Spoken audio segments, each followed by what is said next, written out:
అందరికీ నమస్కారం. ఈనాటి మన అద్భుతమైన కథా విశ్లేషణకు స్వాగతం. ఈరోజు మనం ప్రపంచ ప్రఖ్యాతిగాంచిన ఒక అద్భుతమైన పంచతంత్ర కథలోకి వెళ్లబోతున్నాం. అదే నల్లి ఇంకా చీరపోతు కథ. ఎన్నో శతాబ్దాల క్రితం పుట్టిన కథే అయినా ఇది నేటి మన జీవితాలకు కూడా ఎంతగానో సరిపోతోంది. మరింకెందుకు ఆలస్యం, డైరెక్ట్గా కథలోకి వెళ్ళిపోదాం. ఒక సురక్షితమైన ప్రదేశంలోకి, అసలు వాళ్ల స్వభావమేంటో పూర్తిగా తెలియకుండా ఎవరికైనా ఆశ్రయం ఇస్తే ఏమవుతుంది?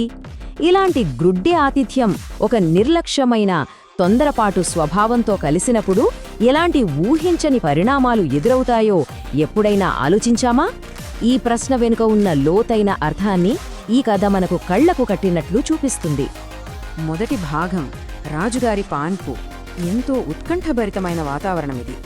రాజుగారి పరుపు కింద ఆ తలగడల మధ్య ఎవ్వరికంటా పడకుండా ఒక చీరపోతూ బతుకుతూ ఉండేది.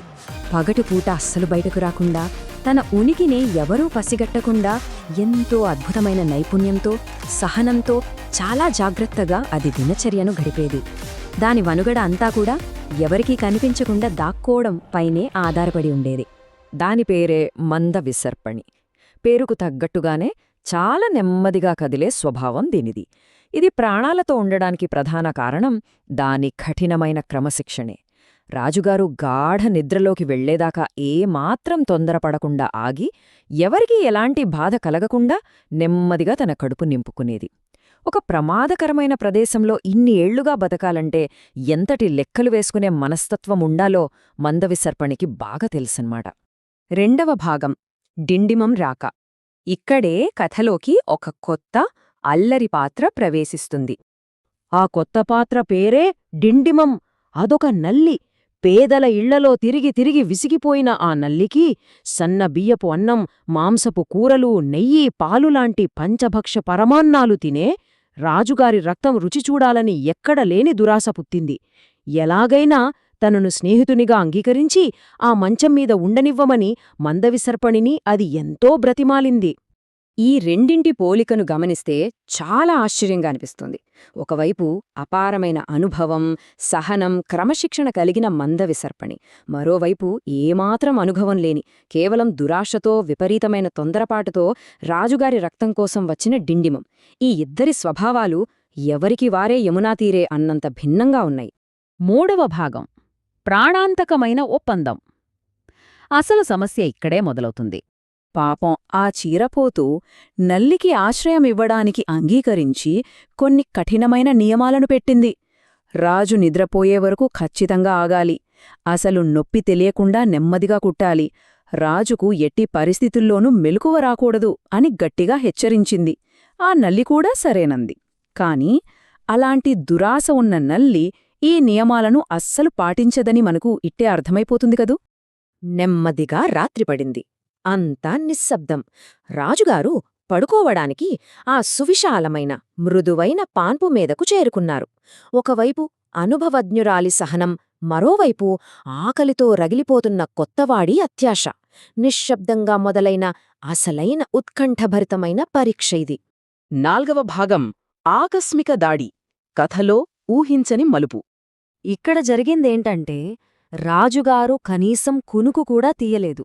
ఇంక నిద్రలోకి జారుకోకముందే ఆ నల్లి తన దురాశను అస్సలు అదుపు చేసుకోలేకపోయింది. నియమాలన్నీ గాలికొదిలేసి తన అత్యాశతో ముందుకురికి రాజుగారి వీపుపై గట్టిగా కుట్టేసింది. అబ్బా! ఆ అకస్మాత్తు దాడికి రాజుగారు ఒక్కసారిగా నొప్పితో అరుస్తూ నిద్రయోంచి ఉలిక్కిపడి లేచారు. నా వీపుపై ఏదో కుట్టింది, తేలు కుట్టినట్లు మండుతోంది, వెంటనే దీపం తీసుకురండి అంటూ రాజుగారు కోపంతో ఊగిపోతూ గట్టిగా అరుస్తూ తన భటులను ఆదేశించారు. ఆ ఒక్క తొందరపాటు చర్యతో ఆ గది వాతావరణమంతా ఒక్కసారిగా గందరగోళంగా మారిపోయింది. ఆ అరుపులు వినగానే భటులు దీపాలు పట్టుకుని హడావిడిగా పరుగెత్తుకుంటూ వచ్చారు. కాని అసలు నేరస్తుడైన ఆ నల్లి తన అపారమైన వేగాన్ని ఉపయోగించి క్షణాల్లో మంచం సందుల్లోకి దూరిపోయి అదృశ్యమైపోయింది. భటుల కంటికి ఆ నల్లి అస్సలు చిక్కనేలేదు. కాని ఇక్కడే ఒక అత్యంత విషాదకరమైన సంఘటన జరిగింది. భటులు దీపాలతో వెతకగా ఆ తలగడ కింద చాలా నెమ్మదిగా కదిలే మందవిసర్పణి వాళ్ళకంతపడింది. తన నెమ్మది స్వభావం వల్ల అది అక్కడ్నుంచి త్వరగా తప్పించుకోలేకపోయింది. దాంతో ఆ చీరపోతే రాజుగారిని కుట్టిందని భావించిన భటులు దయలేకుండా దానిని అక్కడికక్కడే నలిపి చంపేశారు. ఒకరి తొందరపాటుకు ఏ పాపం ఎరుగని మరొక ప్రాణి తన ప్రాణాలను మూల్యంగా చెల్లించుకోవాల్సి వచ్చింది. 5వ భాగం.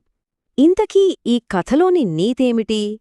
ఈ కథలో దాగి ఉన్న ముఖ్యాంశాలు మనందరికీ ఎంతో అవసరం.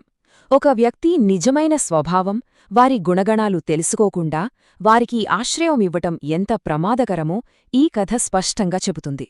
అల్పబుద్ధి ఉన్నవారికి, విపరీతమైన తొందరపాటు మనస్తత్వం ఉన్నవారికి గుడ్డిగా ఉపకారం చెయ్యబోతే అది చివరకు మన ప్రాణాలకే ముప్పుగా పరిణమిస్తుంది. తప్పు చేసినవాడు తప్పించుకుంటాడు, కాని ఆశ్రయం ఇచ్చినవాడు బలి కావాల్సొస్తుంది అన్న వాస్తవాన్ని ఇది అద్భుతంగా వివరిస్తుంది. ముగించే ముందు ఒక్కసారి మనలో మనం ఆలోచించుకుందాం. మన చుట్టూ ఉన్న వ్యక్తులలో, మన వ్యాపారాల్లో లేదా మన జీవితంలో మనం ఏ ఆలోచన లేకుండా ఎవరికైనా ఇలాంటి స్థానం ఇస్తున్నామా? మన నియమాలను పాటించని కేవలం వారి స్వార్థం కోసం మనల్ని ప్రమాదంలోకి నెట్టేసే ఆ నల్లిలాంటివారు మనకు దగ్గరగా ఉన్నారా? ఈ విషయాన్ని కాస్త లోతుగా ఆలోచించండి. మన స్నేహాలు, మనమెంచుకునే వ్యక్తులు మన మనుగడను ఎలా ప్రభావితం చేస్తాయో ఎల్లప్పుడూ గుర్తుంచుకోండి. ఈ విశ్లేషణను ఆస్వాదించినందుకు ధన్యవాదాలు.